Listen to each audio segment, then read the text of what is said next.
women who get together with other women are healthier, happier, and stronger. Now we can make some figure eights with our hips. Figure eight, figure eight, figure eight, figure eight. Woo! By the time I met Mickey, I had already contemplated suicide, and I was developing a plan. That's how dark my life had gotten.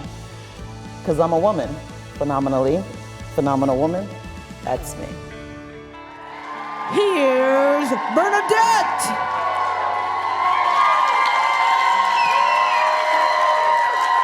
Welcome to Prime Time for Women, the show for and about women in their prime. So like prime real estate, prime interest rates, prime TV time, they're the best, they're the most desirable. And the second half of life for women can be the best, can be the most desirable time, especially if women are well-connected, intentionally engaged, and have the support of other women. That's what Prime Time for Women is all about, so thanks for being here. So this is our season finale. This is 10 shows in 10 months. It's been so exciting. And one of the things that we've had so much fun doing is exploring different possibilities and different opportunities, different ways of being women, because there's tons of different ways to be women. Every woman is unique. So we've had the fun time with belly dancing, hula hooping. We had somebody come on the show and teach us how to do salsa. We've had people, we've had a woman on our show, a woman in her prime, come and do bodybuilding in her prime. It's pretty exciting. We've also have tackled some really tough issues. We've discussed the opioid crisis. We've also discussed the systemic racism that affects all of us. We had Stacy Pearsall on our show. Stacy is an American combat photographer veteran who sustained serious injuries in Iraq. Stacy found purpose and healing in making a commitment to celebrating our other servicemen and women by taking portraits of veterans in every state in the Union. She started this in 2009. She was going to finish it at the end of 2020. I just spoke to her publicist today, and I'm happy to say that on November 11th, 9 days from now, Stacy Pearsall is flying into Nebraska, where she will take portraits in the 50th state in our union. So way to go, Stacy. So all those women, those incredible women that have been on our show, and many more, they came and they shared their passions, their joys, their struggles, but mostly in sharing their stories, they shared themselves. And you know, John Medina, who is a molecular biologist, he says that stories have healing power. And regardless of whether you're the storyteller or you're the receiver, the listener of the story, there are health benefits for you. He says that stories can build relationships, increase understanding, and actually improve both physical health and emotional well-being just by connecting. So I have a story about a story that I wanted to share with you. So the Prima Donna Dancers, our hip-hop group over 50, is this incredible group of women that decided they were going to try something new. And at the time of the story, we'd met and known each other for about 7 or 8 weeks. But we decided to go out to dinner following one of our practices. And sort of like, you know, how stories, those kind of gatherings go, everybody's teasing each other and laughing and goofing around. And then the food came out and we were quiet for, everybody's just shoving food in their mouth. But as conversations do, it picked up again. And we started discussing what it was about Prime Time for Women, about the Prima Donna Dancers that made it so fun for all of us. One woman said, you know, I just like meeting new people. I'm new in town and this has given me this incredible connection. Another woman said, you know, I feel like I'm so proud of myself. For the first time in my life, I said, I'm scared to death to do this, but I'm doing it anyhow. Another woman said, I hate exercising, and this is the first time in my life I have enjoyed exercising, getting out and dancing with you. Then there was this pause, and this woman took a deep breath, and she said, I lost my beautiful, gentle son to fentanyl overdose. And I have to tell you, she said, I am so grateful to have new friends that I can share this with who aren't judging me and who can receive this story and listen to me. She said, thank you for the gift of listening.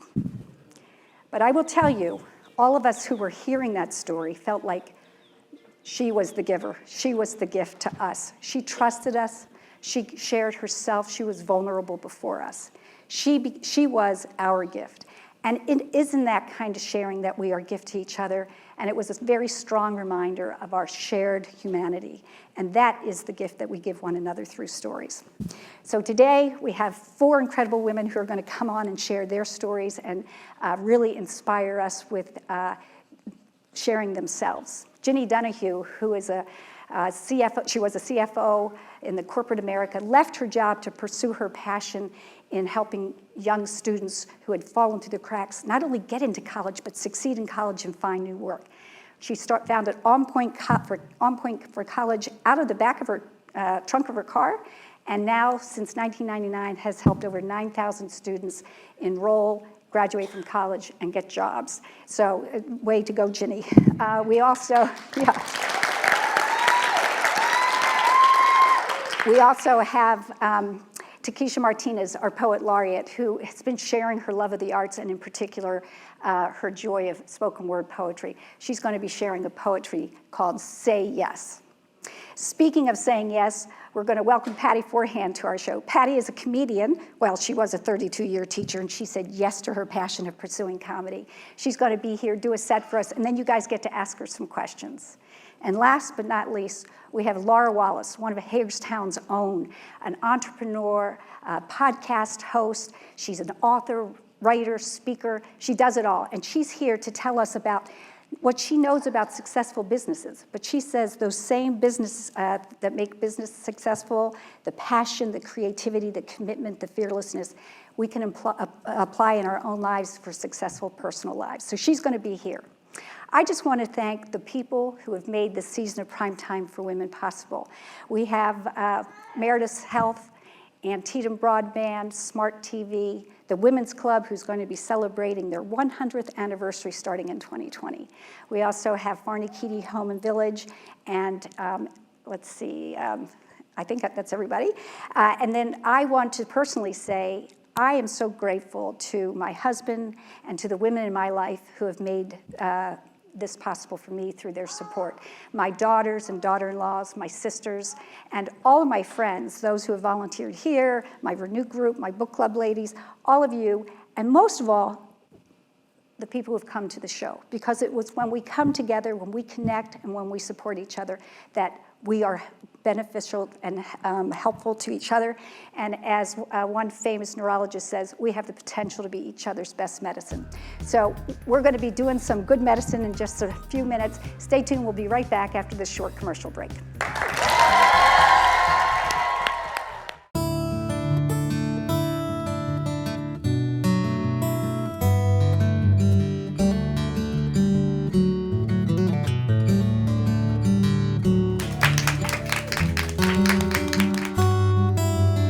Honey, we finally made it. Yes, we did. Yes, we did. No matter where you're at in your retirement, here at Farnakidi will support you and celebrate your life. Call us today to schedule your tour.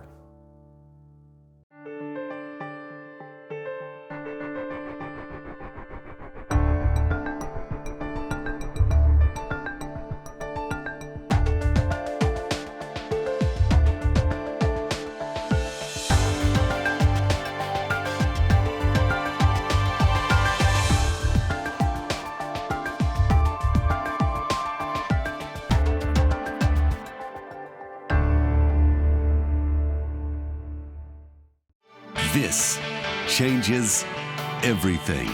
TiVo is here. Search and control your cable channels, on demand and streaming video with one remote. Record 6 shows at once and build a library of favorites with one pass recording. Then watch on any TV in your home.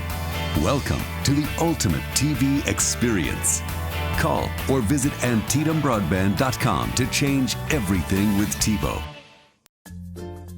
Thank you for seeing us so quickly. He's just unbearable when he's sick. I'm glad that you came right into Meritus Urgent Care. We have just what you need to feel better faster, young bear. Thank you so much, Doctor. Meritus Urgent Care is located off Moggins Avenue on Creighton Boulevard. For more information, visit meritushelp.com/urgent care.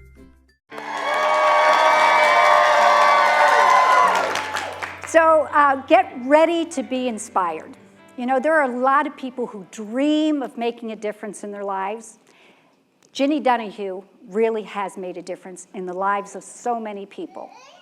Ginny, after 8 years of volunteering to support students into college, she decided to leave her job in corporate America as a CFO and founded On Point for College.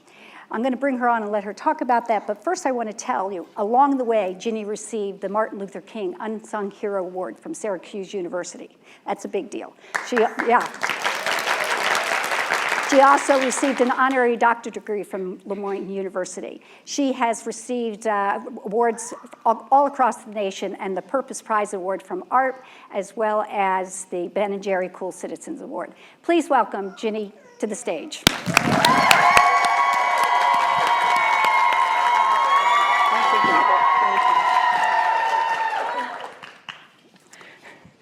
So, Ginny, I gather you started helping students in 1991, yes. And you've been at this a long time. Can you take us back to the very beginning and tell us what it was like? You decided to leave your corporate job? I mean, how does that work? Well, my daughter had a friend who was kind of having to sleep from couch to couch. I'll say his name is Joe. And she came home one day and said, "He's so great in computers, Mom, and he really wants to go to college, so I promised him you'd get him into college."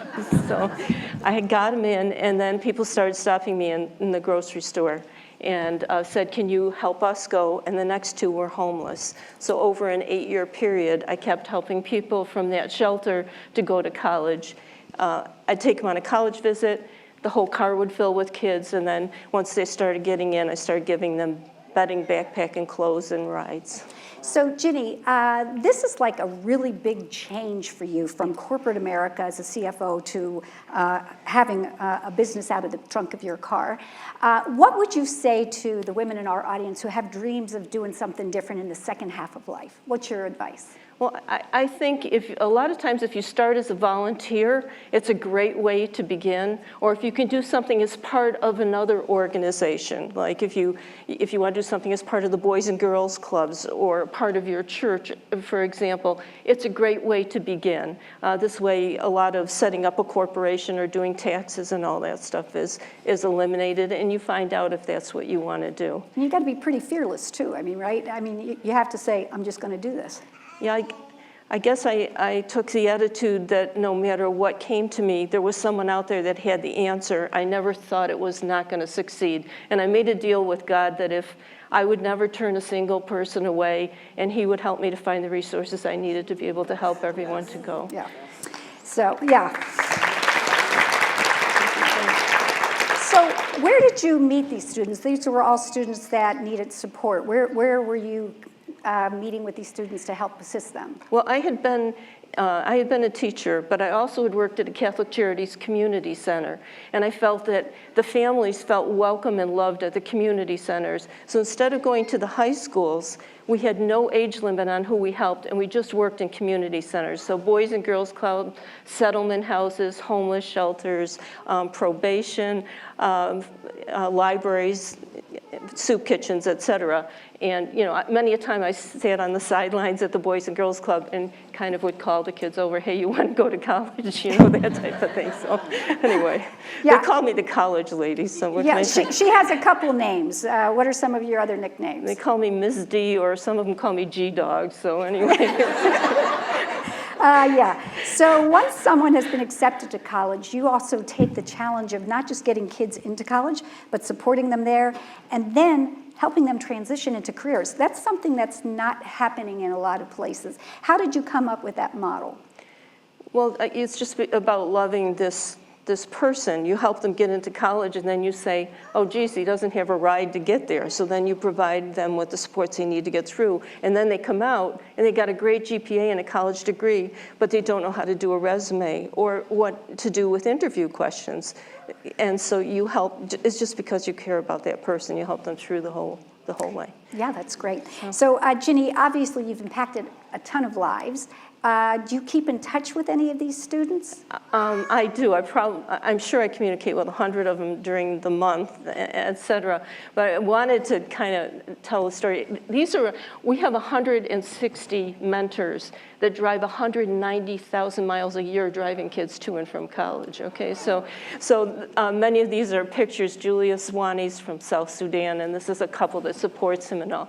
But the last three pictures we have here, one student, we have many people from South Sudan, and his church had built a clinic for him in South Sudan, and I told him if he waited till I retired, I'd help him to find a way to open the clinic. And so his name is Fideli Dean, and it's called South Sudan Villages Clinic. It's south of Darfur, and I want you to know that the clinic opened on April 1st. We've seen over 5,000 people, and last month, after delivering 5 healthy babies, 48 pregnant women showed up last month, so now we're learning about how to get malaria blankets or electricity and things like that. So I've been spending a lot of time helping Fideli Dean. So a little bit of faith in herself and faith in other people, and it's grown into this incredible mission. In our community, we have so many people that are interested in making a difference. What is the national resource that supports On Point for College? Well, there's a group called National College Access Network, and they gather about 1,000 different organizations like Gear Up or EOC or whatever through the whole country, and they have conferences, and they also do a lot of tutorials, et cetera. So I would suggest if you go to www.collegeaccess.org and look up Maryland, you'll find out all of the college access programs that help low-income first-generation students here or anyplace else. You can get the information on what exists already here. But going beyond that, if you're a college, you can provide your vans to give kids rides to and from the college for college tours. You can set up a food pantry in your financial aid office. If you have a book club, you can start collecting college supplies.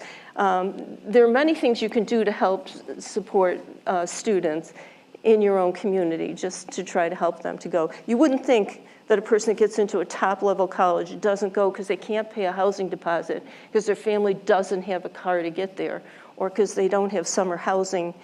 And we have a Jesuit college that houses all of our kids that are housing challenged every summer. So we have an opportunity to ask questions, but I'm going to ask Ginny to tell this kind of amazing story, real short, that you shared last night over dinner. A lot of the students that she had helped were part of the Lost Boys of Sudan. And can you tell us about the story with the picture, real quickly? Okay. Yes, that's Fideli. All right.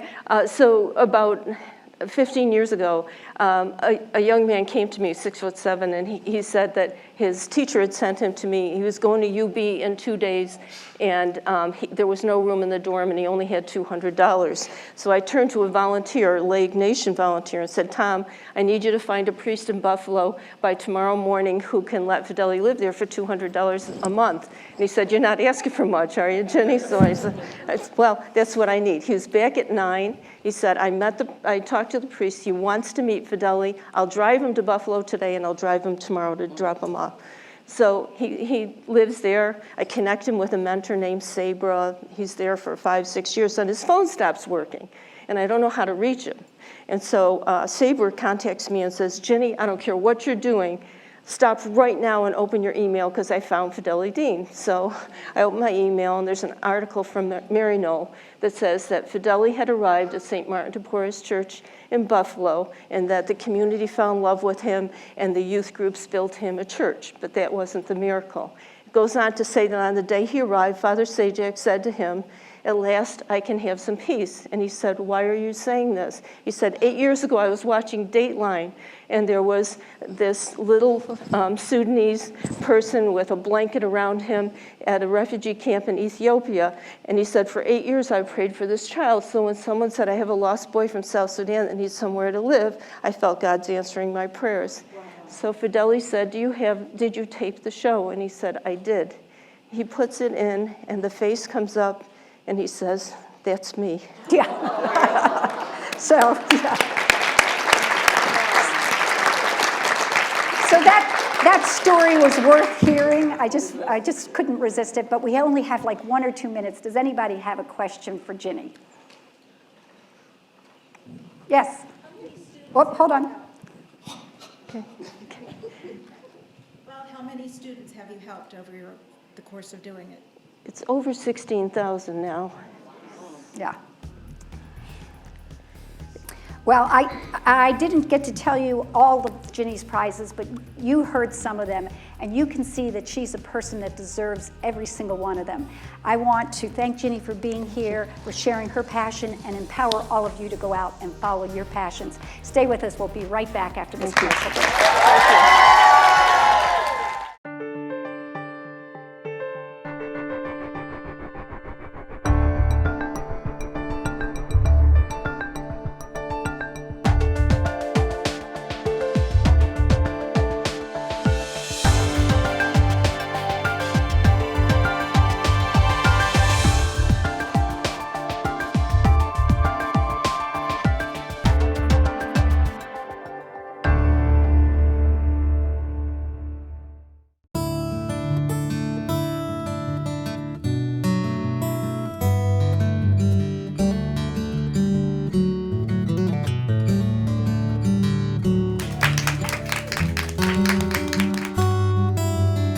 Honey, we finally made it. Yes, we did. Yes, we did. No matter where you're at in your retirement, here at Farnakitti will support you and celebrate your life. Call us today to schedule your tour. Thank you for seeing us so quickly. He's just unbearable when he's sick. I'm glad that you came right into Meredith's Urgent Care. We have just what you need to feel better faster, young bear. Thank you so much, Doctor. Meredith's Urgent Care is located off Moggins Avenue on Creighton Boulevard. For more information, visit meredithshealth.com/urgent care. An important part of the mission for Prime Time for Women is to celebrate and connect women from diverse backgrounds, different ways of being in the world, different passions and joys. You know, one of the ways that we do that is through the arts. The arts give us an opportunity to express multiple ways of being in the world. Takesha Martinez, Prime Time for Women's Poet Laureate, has been for the last 10 months sharing her passion for spoken word poetry and to support and empower other women. Please welcome Takesha to the stage.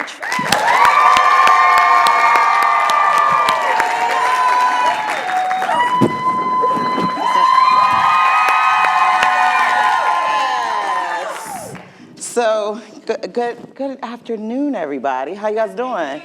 You look good, you sound good, yes. So on behalf of the Cease Pain movement, we would like to present to you this t-shirt. Wow. This is actually Cease Pain Weekend. We do 72 hours asking residents to not inflict pain on themselves or anyone else. So, okay, I'm gonna wear this proudly.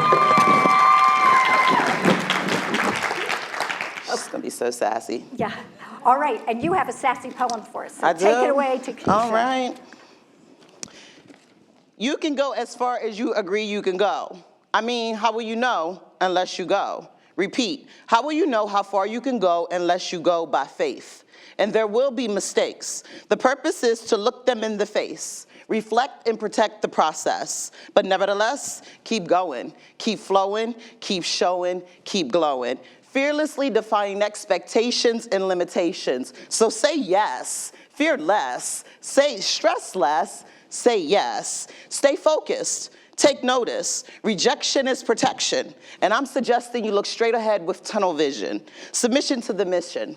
Keep pressing and less stressing. There's a blessing when you understand the message. There's no box. If your mental is on lock, then your faith is on block. And if that's the case, you have the power to unlock, release, and regroup. Limitations depend on your own self-image. Did I mention? It's up to you how you finish. So go beyond. Fearlessly define expectations and limitations. So say yes, fear less, stress less, say yes. It begins in your mind. Time after time, you may have to remind you of what you've been through and what you came through just so you can continue to press through. plot twists, paradigm shift with integrity and character, and by giving the process respect. The moment you accept adversity has a purpose, you just have to remember that you are worth it. You are worth the blessing that comes after you learn the lesson. So keep pressing and less stressing. Go beyond. Fearlessly defying expectations. So say yes. Fear less. Stress less. Say yes. Keep smiling and keep loving. Don't focus on what wasn't. Time is absolutely on your side. Sometimes you just have to take it. And don't be mistaken. There will be darkness, but that light within that you harness can and will get you through. It's up to you. Expectations and limitations can be expanded, and endurance can be commanded with consistency. Mental push-ups, spiritual pull-ups persistently. Anything not worth keeping, pull it from the root. Replace it with seed of positive fruit closer to the truth, and the truth is, it's up to you how far you can go. So go beyond. Fearlessly defying expectations and limitations. So say yes. Fear less, stress less, say yes, intentionally take hold. You get to accept and refuse what grows within you. You can go as far as you agree you can go. If you can go beyond, only you know. It's all up to you how far you can go. So say yes and place it within your inner view and go beyond. Fearlessly defying expectations and limitations. Say yes, fear less, stress less, say yes.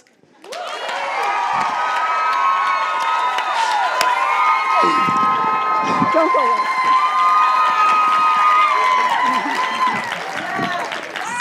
So she's speaking truth to power here. So I just want to say that she's been donating her time to Prime Time for Women for the past 10 months. She's an incredible gift to me and to everybody who has the pleasure to hear Takesha speak and to share her wisdom of poetry. Please give her one more round of applause. We'll be right back after this short commercial break. Yeah.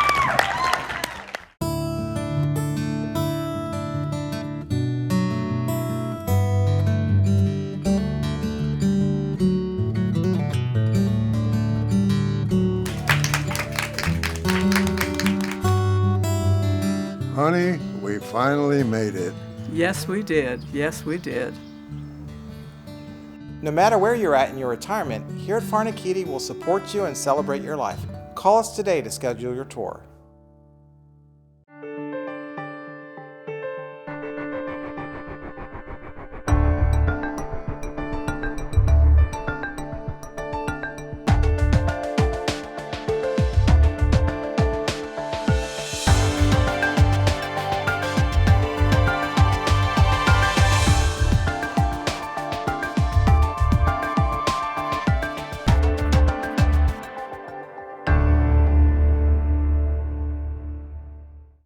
This changes everything. TiVo is here. Search and control your cable channels, on demand and streaming video with one remote. Record 6 shows at once and build a library of favorites with one pass recording. Then watch on any TV in your home. Welcome to the ultimate TV experience. Call or visit AntietamBroadband.com to change everything with TiVo. Thank you for seeing us so quickly. He's just unbearable when he's sick. I'm glad that you came right into Meritus Urgent Care. We have just what you need to feel better faster, young bear. Thank you so much, Doctor. Meritus Urgent Care is located off Moggins Avenue on Creighton Boulevard. For more information, visit meritushealth.com/urgent care.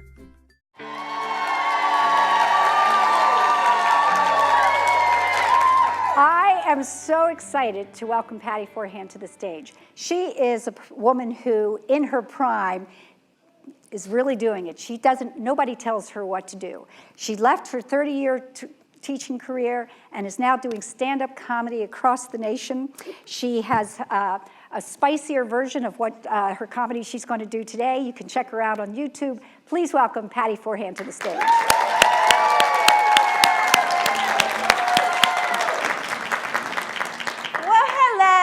And I want to say thank you. This is so wonderful to be invited to Maryland. I guess you can tell that I didn't grow up here. But everybody that we have met here has been absolutely wonderful and sweet. The first person we met when we got off the airplane was the rental car agent.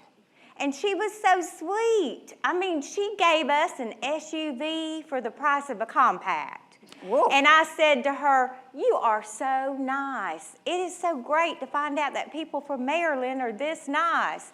And she said to me, "Honey, I was raised in the South." So, oh my goodness. Now, as Bernadette said, I did used to teach elementary school. I taught for 32 years. Do we? Yeah. Do we have any teachers or retired teachers? Oh, yeah, I see you. I can tell that you taught. Yes, yes. Well, I did teach for 32 years, but when I started peeing in my pants as much as the kids, I knew it was time to retire. Yeah. But since I retired, you know, I've heard this a lot. Now, teachers, you nod your heads if you've heard this, okay? People have come up to me and they say, "You used to be a teacher? What an easy, fun job." All right, if you are guilty of ever telling a teacher that, I'm not going to say anything to you, but this look is for you. Yeah, okay? Because it's a hard job, and I have to say kudos to all of you who have taught. In fact, kudos to all of you who have brought a child into the world, okay? I want to help you. I want to open your eyes to what teachers have to deal with every single day in the classroom. And the way I'm going to do it is I'm going to tell you two words that can be muttered from the mouth of a child that will make everything come to a standstill, okay? Usually these words are said by a little human about this big. And when they're said, that little human is approaching you like this. And this is what they say. "Hold this. For the love of God, do not take what is in that child's hand. It will defy all properties of matter. You will not be able to identify it as a gas, as a liquid, or as a solid. It will plague you for years. You may even have to go to therapy after staying up all night, thinking about whatever that was that child handed you. After 32 years, that still haunts me. So, I want to tell you, why do children do that? Well, because the way that they see you changes every day. One day you're a person. Yep. One day you're a person. One day you're a mother figure. One day you're a nurse or a doctor.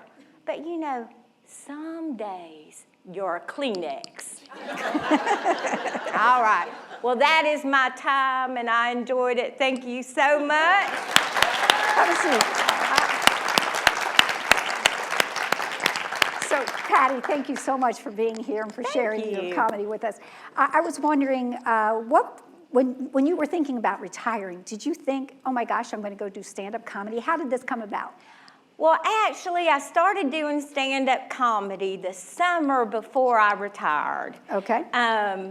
A person told me I had done a workshop for teachers, and I had done several for my county, and the teachers would always say, "Patty, you need to do stand-up." And I was like, that is so impossible. I can't imagine myself as somebody doing stand-up. But you know what? It got in my brain, and it started tickling, and so I decided I have to scratch that tickle. So I signed up for an open mic, and I went on stage, and it was all these young people and these young comics, and by goodness, when I got on stage, they laughed. And I thought, hey, this is fun. It was amazing. So then I started, but I didn't really pursue it full blast until after I retired. And then I thought, because then, you know, you feel like you can broach any subject after you retire. As a teacher, I wanted to make sure that I was, you know, reaching that highest standards. No cursing, no adult content.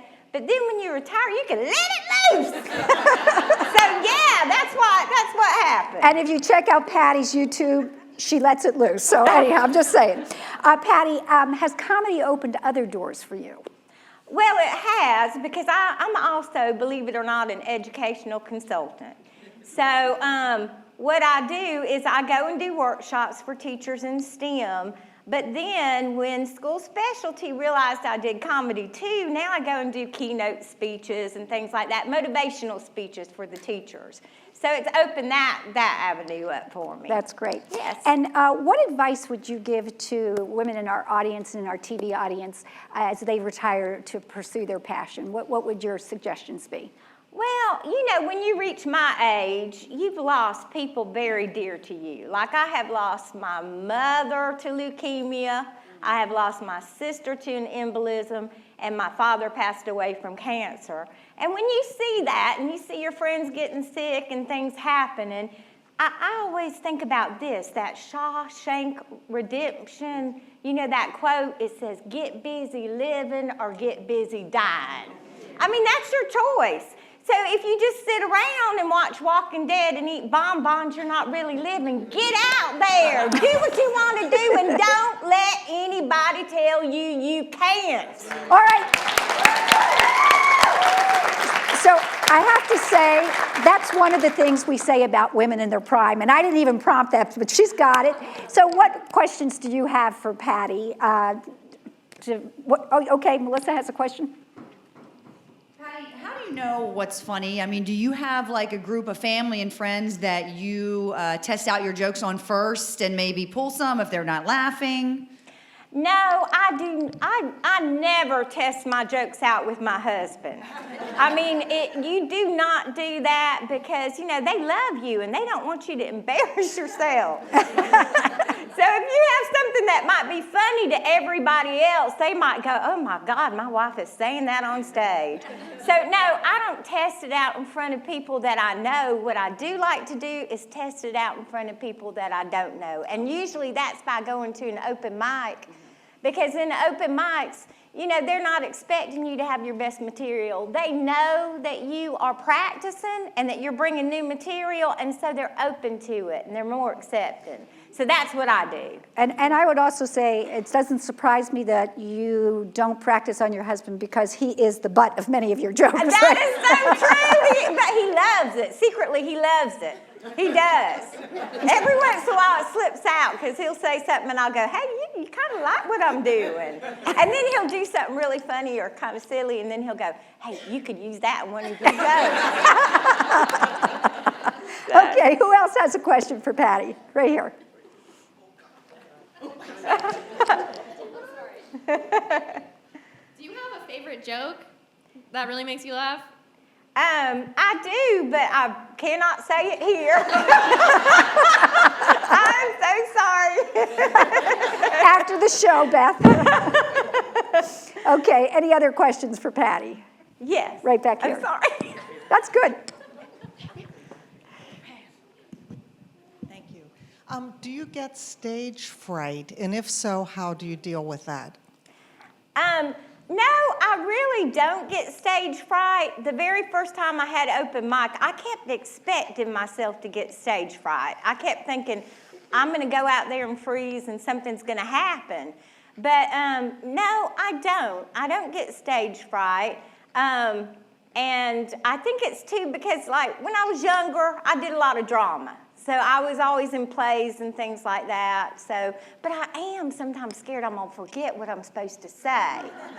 And one time, my husband came to one of my shows, and I had some new material on him, and I had not shared it with him. And he was on the front row, and the whole audience knew that he was on the front row. And I said something very inappropriate, and he died laughing, and everything went out of my head. I forgot what I was going to say next. I think I babbled, but everybody laughed, so apparently it was funny. We have time for one last question. Any last questions? Oh, right here. Have you gotten heckled, and how do you handle that? No, I haven't gotten heckled. Most of the clubs where I play, they are really very careful about hecklers. They will, you know, go over and say, ma'am or sir, you need to be quiet or leave. which is wonderful. But I had a gentleman who laughed the whole time that I was doing my thing, but then after the show he approached me and he said, "You really need to watch the profanity." And that was kind of shocking. So I was like, "Okay, but you laughed." And he said, "Yeah, because it was funny." And I'm like, "Well, what? What do you want me to do?" Let me tell you, if I'd taken the profanity out, it would not have been nearly as funny. So, you can't please everyone.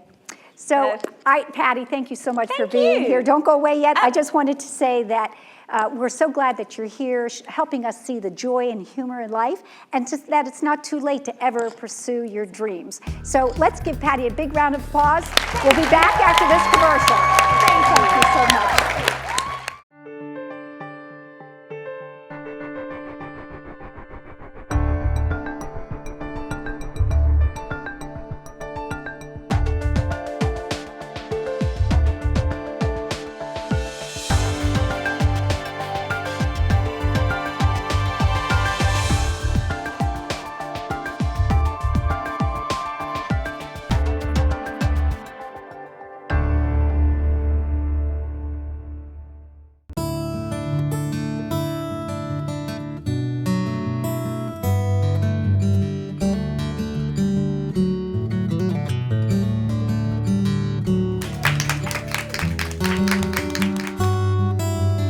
Honey, we finally made it.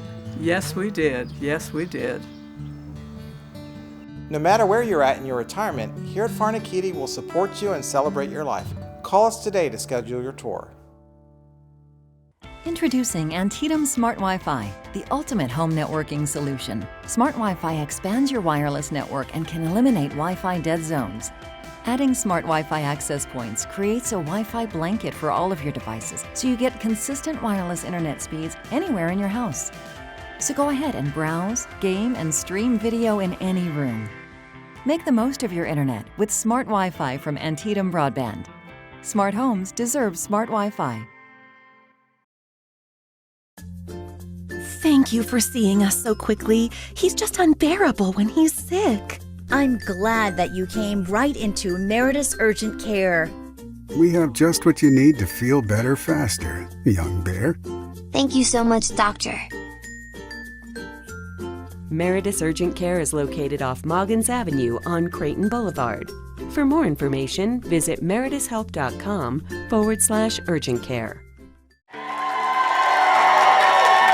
Welcome back. Welcome back. As promised, I'm so excited to introduce Laura Wallace to today's show. Laura is a podcast host of the Gutsy podcast. She's the creative director and founder of Works & Company. She's a speaker. She just does it all. Laura is somebody who really understands what makes businesses work, because that's her business. And not only that, she's here today to share our first TED Light talk, where she's going to tell you how those same qualities, the passion, the creativity, and the hard work that makes businesses successful, how they can be implemented in your own lives to help you experience that full success in your own life. Please welcome Laura Wallace to the stage. Thanks for being here. Thank you so much, Bernadette. Oh, that's a really big picture of my face up there. Thank you. We're going to come back to that. I'm just so excited to be here. My name is Laura Wallace, but also known as the Laura Aura, which is kind of where this picture comes from. There's this whole thing that I embrace in life, and it's called Gutsy. And I run my business through it. I run my podcast through it. I lead my team through it. I run my, just basically everything that is entailed in my life runs through this concept of Gutsy. So I want to take you back for a hot second. So my very first job out of college, I worked at the Yellow Pages. It's the phone book. I know we're kind of familiar with that-ish. The younger generations, not so much. But my very first design job out of college was designing Yellow Page ads for the phone book, which was just as exciting as that sounds. We had 4 colors to work with. We had red, black, blue, and red. And I even remember the percentages of colors that we were available to use. The yellows in the Yellow Pages is 20% yellow for anyone who may ever need that in some sort of game show along your way. After I got pregnant with my son, my husband and I decided to start a family. I was 6.5 months pregnant, and I thought, you know what? This is not what I want to do. I knew that there was a calling, there was something that was missing out of my life. I was in a room behind a computer with zero interaction with people. And I thought, gosh, I just really love human connection. And I want to know more about these businesses. And why am I creating these ads for them in the first place? What do they do? Why did they start this business in the first place? Like, what called them to pursue this dream of theirs? Meanwhile, I'm working with 20% yellow behind the scenes. So when I was 6.5 months pregnant with my awesome son who is here with us today, I'll never forget the day. We went to Applebee's. Applebee's is forever ruined for me, by the way. We went to Applebee's with our family, and I remember showing up thinking, oh, I just can't do this anymore. I'm stuck. I feel like there's more in me to give than what is being allowed for me to put out into the world. And I'm like, there's just way more. There has to be more than this. What I didn't realize was that was my first kind of sign of gutsy, but I didn't know what that was or what that meant yet. So at Applebee's, I'm having a hot meltdown. I'm pregnant, so there's a whole level of hormones. And I'm also miserable, which is a whole nother level of mental blockage. And I looked at my husband, who's also with me today, and I said, I can't do this anymore. He said, well, then don't. I have the best husband in the world, #1 supporter the whole way through. So I had been freelancing for a while, and I thought, well, no, you know what? I'll just try. What do we have to lose, right? So I took my week's vacation from work. I went home. I sat on the couch with my laptop and my big old round belly, and I started working. And I was like, I'm gonna pretend to be like a business lady. What do they do? How does this happen? And by the end of the week, I knew that this was something that I had to pursue. There was something in this calling me. There was something larger than me that I couldn't even wrap my head around. So I went back to work. I put in my 2 weeks notice, and I quit my full-time job at 6.5 months pregnant to start Works & Company. That was over 12 years ago, and it's been quite a journey since then. We have the Gutsy podcast, so I'm a host of a podcast, which I never imagined. And I can remember the very first time that I had to public speak. I was in a networking group, and we went around the table and talked about who we were and what we did and what kind of referrals we wanted. And I can literally remember standing up and you see it on movies, like that legit happens, by the way. My knees were trembling and my voice was going up, and it looked like I was wearing a red turtleneck because the red started here and just worked its way up my head. And I thought, this is awful. I am never talking again. That was also 12.5 years ago, and now part of my career is being a motivational speaker. You just never know when these things are going to present themselves in your life, and when they do, all I'm asking you to do is be open to your intuition, because you never know where that is going to lead you. I did not know that I had a calling to be a motivational speaker. I thought I was going to design logos for the rest of my life. And while running a creative team is a huge part of my life, I know now that it's no longer where I serve our team best. I have a mission to be in front of women and inspire them and encourage you to pursue something called Gutsy. So Gutsy came about when we started developing the podcast and the Green Couch and all these initiatives that we've been doing. Gutsy sometimes it's big, right? So last year I went skydiving. I'm not like a thrill seeker, like physical. I'll take risks all day long, but I'm not one to just do crazy stuff like that, but apparently I am. So I went skydiving, and then earlier this year I rappelled off the side of a building. So that's gutsy in its own, right? But that's not day-to-day gutsy. Gutsy is sometimes getting out of bed in the morning when you've been crying all night because you're not sure how you're going to keep going. Gutsy is removing toxic people from your life. When that is hard, ladies, that is one of the hardest things you'll ever do, but one of the most important things that you can ever do is protect your energy. Gutsy is taking on a job or applying for something that you don't feel qualified for and just going for it. Gutsy is picking up and packing up and moving across the country. Gutsy sometimes is saying yes when your body and your mind and everything and everyone around you is telling you no. There's this other guy that likes to come along. I call it a guy, not for any reason, but that's what I'm feeling called to do. And it's called fear. and fear is a jerk. Fear will stop you dead in your tracks. It will give you every reason why you shouldn't do something when your intuition is telling you that you should. Fear is those things, it's a voice. I point to the back of my head because that's where mine likes to come up. It's never here unless it's wrong. And we're going to come back to that, bricks and butterflies, it's a whole thing. But fear is this little voice. It's often quiet. It's like, who do you think you are? Everyone else is already doing that. Why would you? You don't have the accreditations. You don't have the experience. You're going to completely screw that up. Everything is going to fall apart in front of you. Your family's not going to love you anymore. You're not going to be able to feed your kids. You're never going to be able to do all these things. So why would you do that? And these voices get louder and louder and louder and louder. You just have to stop. Because what happens in your brain is way louder than what's actually happening in the world. That's where you have to lean on people. You have to lean on people that really just support who you are at your core. Know who your trusted confidants are. Who are your tribe members? The people that when you're like, you know what, I'm gonna get up on a stage today and kind of feeling a little freaked out about that. I don't go to the naysayers. They're gonna be like, clearly you're gonna screw something up. No, I lean on my friends and my family and the people that believe in me and my mission and know that, yeah girl, and if you mess up, so what? So many times we are more concerned and worried, and the reason that we don't do many of the things that we're feeling called to do, it's not because we're afraid of ourselves. It's because we're afraid of what everyone else around us is going to think. It's the shame that comes along with it. It's the judgment. It's the who does she think she is? Don't you dare. I want you to succeed, but don't you dare surpass where I am in life, because then you're too much. I need you to stay in this bracket between 0 and where I'm standing. Bricks and butterflies. So this is a gauge that I use in my business, in my life, in basically every aspect that I do anything. So I talk a lot about intuition and feeling and mental, just being in tune with yourself and what's going on around you.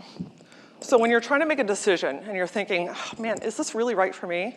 Should I join that organization? Should I move? Should I take that job? You know, is this the right person in my life? There's 2 ways that you can judge, and I want you to get really, really in tune with what's going on right here. This is your central guide, ladies. This will take you everywhere if you listen to it, and then you act on it. If you are getting a sinking feeling like bricks, heavy, deep, further down in your stomach, and you're like, it's kind of like when you drive home and you're like, you know, I don't really know why, but maybe I'm gonna go this way home today instead of that way. Later to find out that there was, unfortunately, an accident or something happened on that path.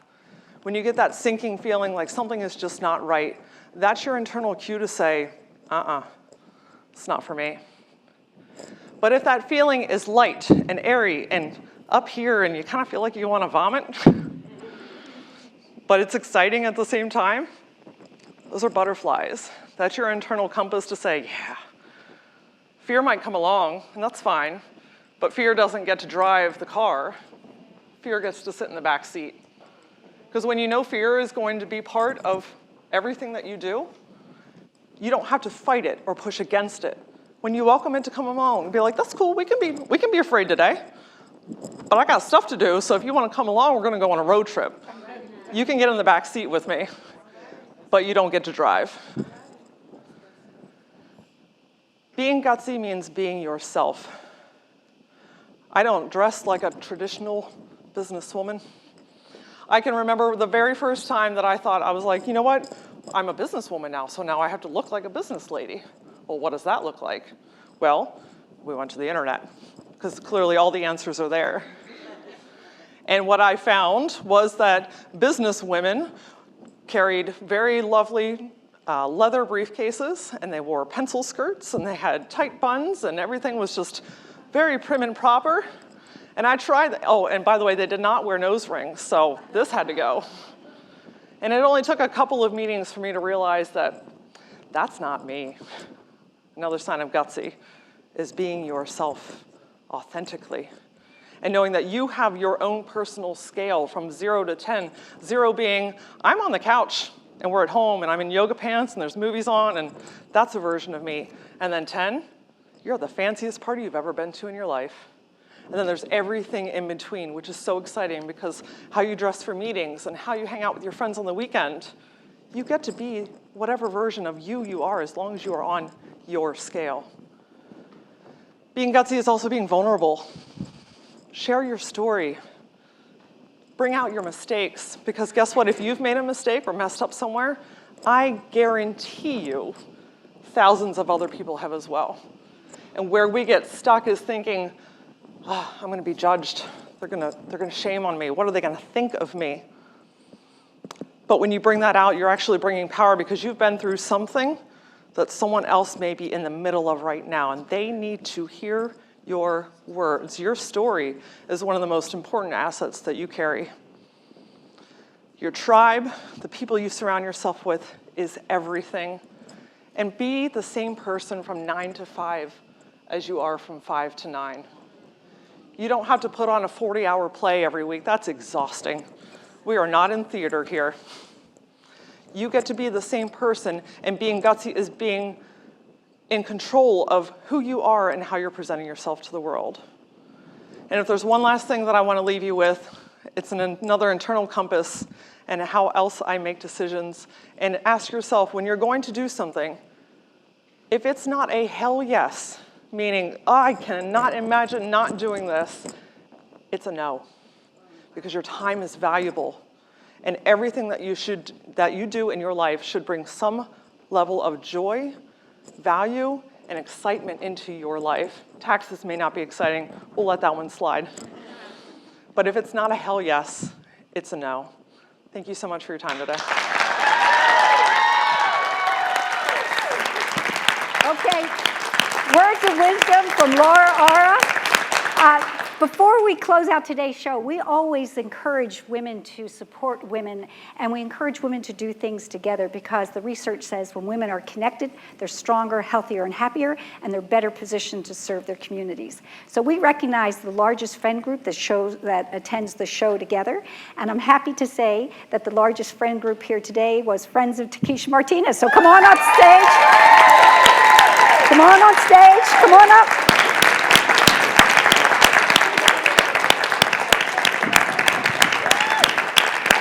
Come on up.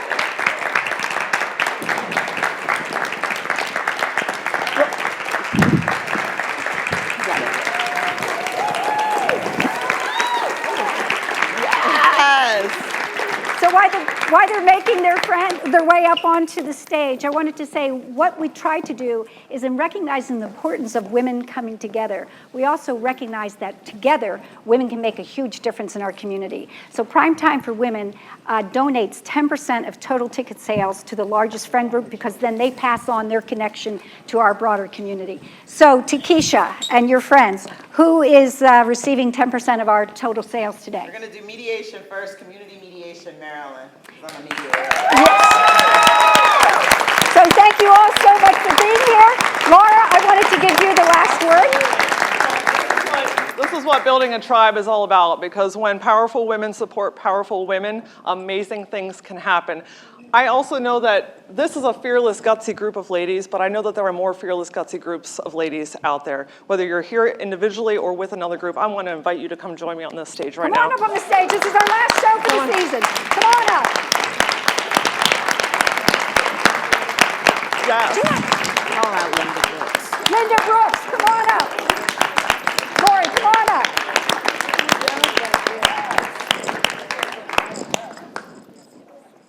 Here they all come.